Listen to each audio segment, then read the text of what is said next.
Hello everyone and welcome to a new episode of the Bug Warrior.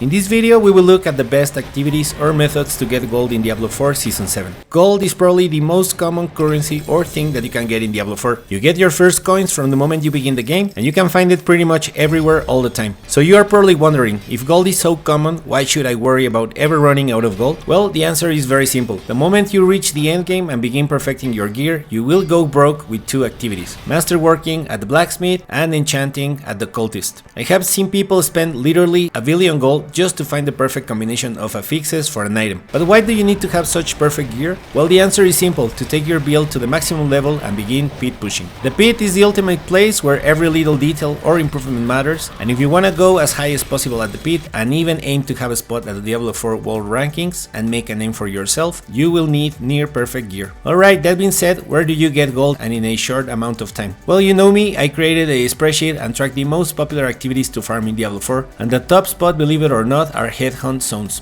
and claiming whispers as fast as possible. I already made a video about how to farm Headhunt zones, so I will leave that in the description, but basically you want to jump from one zone to another. The moment you have claimed 2-3 of whispers caches at one zone, it means you need to go to visit the next one. What makes this method so good is that all 3 of the whisper caches are dropping another cache inside of them called Gift of the 3, which have an amazing amount of gold. Between the whispers, the gear you can sell, and the gold in general that you will find at these zones, I managed to collect 128 million gold in 30 minutes. The best thing is that accessing these zones is free, so there you have it. This is the best method for me. At second place, you could say, is a tie between doing Infernal Hordes and farming Tormented Bosses and selling all the ancestral unique items that you don't need. So which one should you do? Well, if you have the materials, your first option should be to farm bosses. As you can see in the spreadsheet, when I farmed the top bosses such as Andariel and Duriel, they both gave me more than 30 million gold in between 8 to 12 minutes. I thought all ancestral unique items had the same selling value, but apparently not, because as you can see, I spent the same amount of time at farming Grigor or the Beast in Ice, and I made half the amount of what I got at Duriel. However, a nice surprise was Barshan. From the lesser bosses, Barshan is the only one that requires the least number of materials to summon her. So 115 malignant hearts allowed me to kill her 28 times, giving me an amazing amount of 49 million gold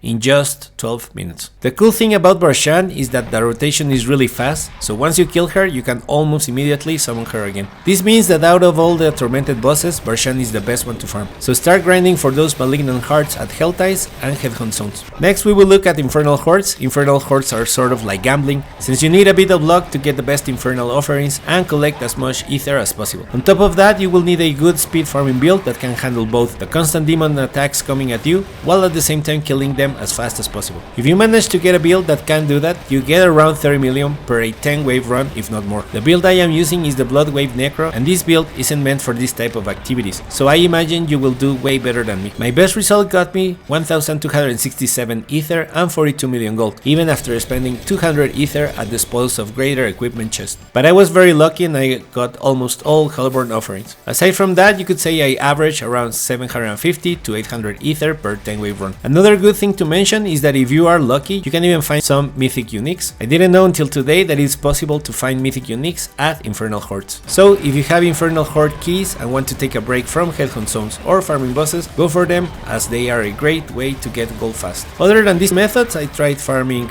Helltides, Undercity Runs, and Nightmare Dungeons, and let's just say they don't even come close. This is what I tried. Please let me know if it makes sense, and if you have a better method, please share with us. We reached the end of the video. Thank you very much for watching. If you made it this far and found the video interesting or useful, please consider to share, like, comment, or subscribe, and I will see you in the next video.